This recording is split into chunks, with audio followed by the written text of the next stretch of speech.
for turning up in such large numbers. It's a Sunday morning, and you all had the choice of waking up late and spending some time with your family members. But despite that, you choose to come here and listen and interact with all of us. I mean, it's a great privilege to start our day in Kuala Lumpur in Malaysia by seeing so many Indian faces on a foreign soil. We have started our tour on the 21st of May. It's been 11 days. We have been to 4 countries before this.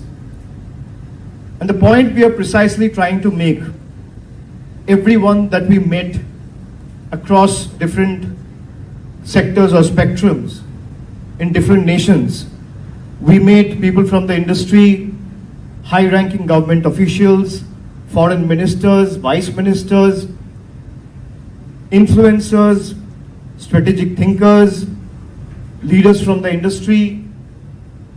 We are here to take India's message of combating and countering terrorism.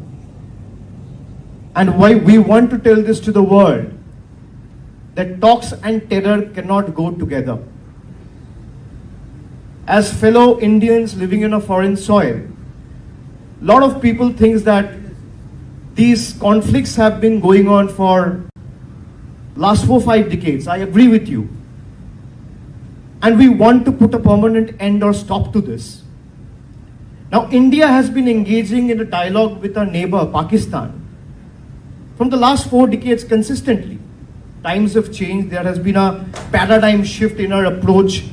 Prime ministers have changed, president of the countries have changed, but one thing remained constant is the conflict with Pakistan. We have been engaging with a dialogue with them. A lot of friends in the media in different countries asked us, why is India not engaging in a dialogue with Pakistan? India has been engaging in a dialogue with Pakistan from the last 50 years, no matter who was in government. But this time, after what has happened on 22nd of April, where 26 nationals were shot dead from point blank range, just on the basis of their religion and gender. Although I am a member from the opposition party, but I want the ruling dispensation, if they want to engage in a dialogue with Pakistan, we have to make sure that this time we engage in a dialogue where we only talk about reclaiming Pakistani occupied Jammu and Kashmir. Otherwise, this will continue. This is, of course, my personal opinion. Many of us in the room might not agree with me. But Kashmir continues to be an integral part of India. We are here with all the evidence that is widely available in public domain, and we have carried those evidence and shown before each and every one we met. I mean, if you have pictures all over the social media where you have high-ranking Pak military general and high officials from the Pakistani army attending the funeral meet of labeled terrorists, what else can India offer to the world as evidence?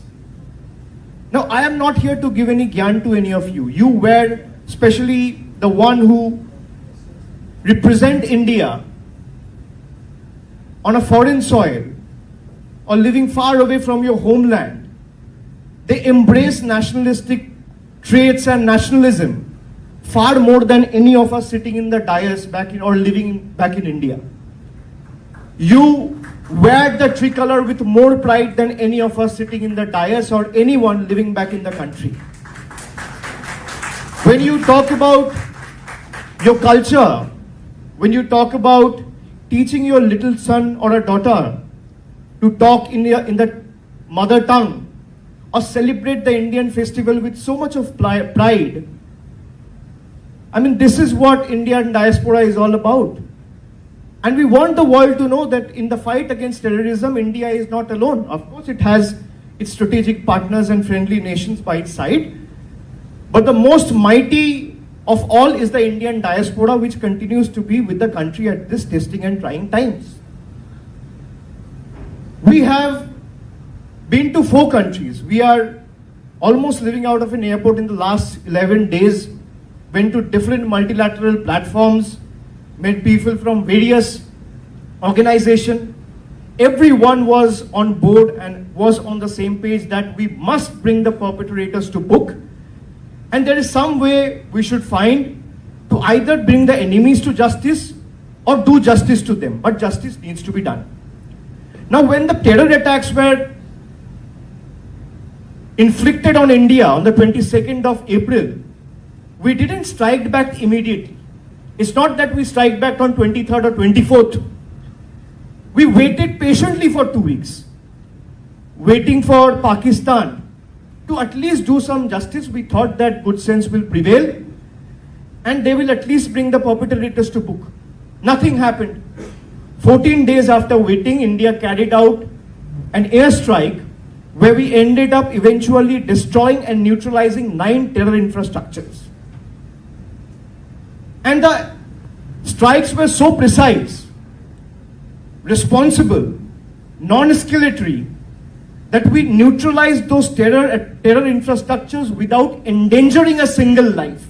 This is India, firm in resolve and honorable in action.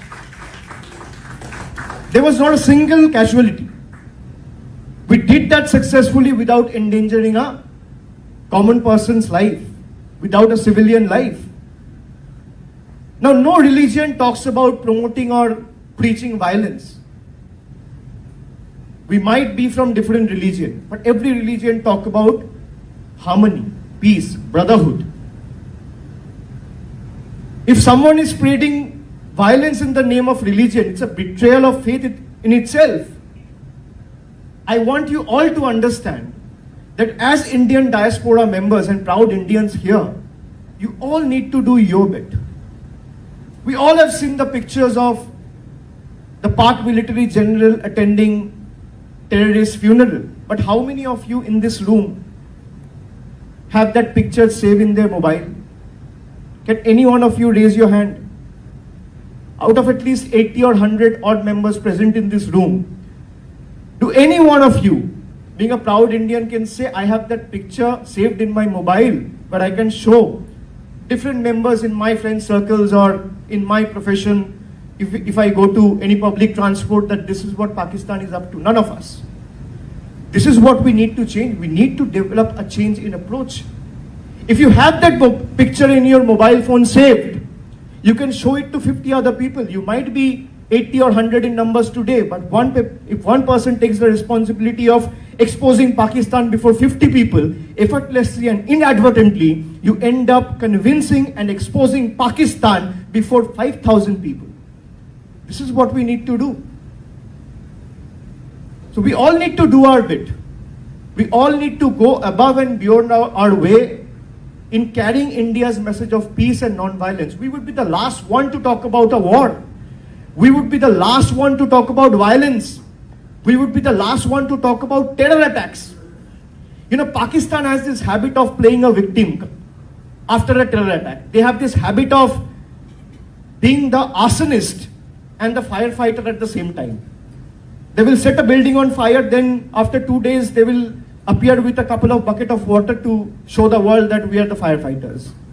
They have this habit of engaging one hand in diplomacy and then trying to pull the trigger from another hand by indulging proxy terror organization and inflicting terror on Indian soil and Indians. This is not going to happen anymore. I mean, I might have differences with the ruling party. I am from All India Trinamool Congress, but I represent India here. I will not let my political interests come in the way of my national interest. I am here to talk about what is in best interest of my nation. And the moment I step into Indian soil, I will talk about what is in best interest of my state and nation. Simple. But we all need to understand that I might differ with government on several issues, and I will not budge an inch. I will fight the government tooth and nail, will keep asking the right questions, will fight. But when it comes to my national security and safeguarding the sovereignty of my country, I will stand shoulder to shoulder with my country. And each one of us needs to also realize that they were trying to pull the Indian economy down by inflicting these terror attacks. So it's incumbent upon us. The onus is on us to do the opposite and make sure that Kashmir keeps flourishing and prospering. Next time when you book a trip to India, make sure you extend the trip by at least 3 or 4 days. And those 3 or 4 days should be solely dedicated for the people and economy of Kashmir and India.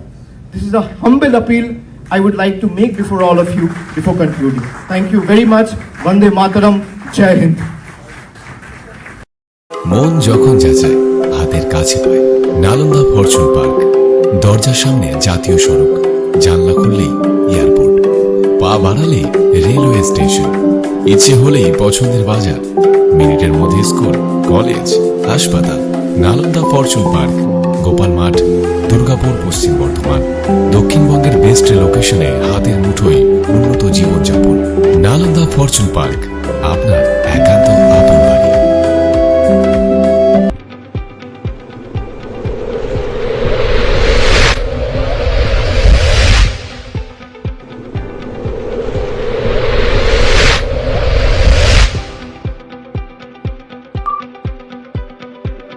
শিল্প শহর দুর্গাপুরের স্বাস্থ্য সেবায় এক নতুন দিগন্তের নাম বিবেকানন্দ হাসপাতাল। NABH অনুমোদিত এই হাসপাতালটি মানুষের বিশ্বাস আর ভালোবাসার প্রতীক। প্রতিটি সমস্যার নির্ভরযোগ্য চিকিৎসা। এখন উন্নত মানের চিকিৎসা মধ্যবিত্তের নাগালের মধ্যেই। বিবেকানন্দ হাসপাতাল আপনজনের মতো পাশে সব সময়। Zakir Hossain avenue, Bidhannagar, Durgapur 713206।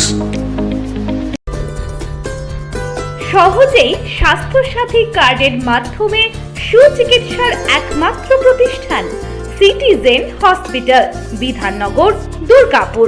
Helpline number 9800897855। অ্যাপয়েন্টমেন্টের জন্য ফোন করুন 7477783932 কিংবা 9933475697 এই নম্বরে।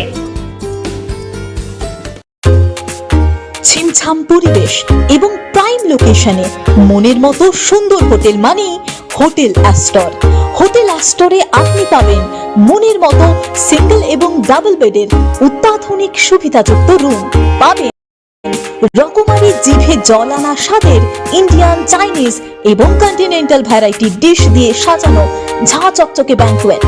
সিটি সেন্টারের ক্ষুদিরাম বসু সরণির মতো অভিজাত এলাকার আপনার মনের মতো রুম পেতে আজই যোগাযোগ করুন hotel Astor, city centre, Durgapur 16। আপনারা দেখছেন টিভি নিউজ 10। আপনারা মানে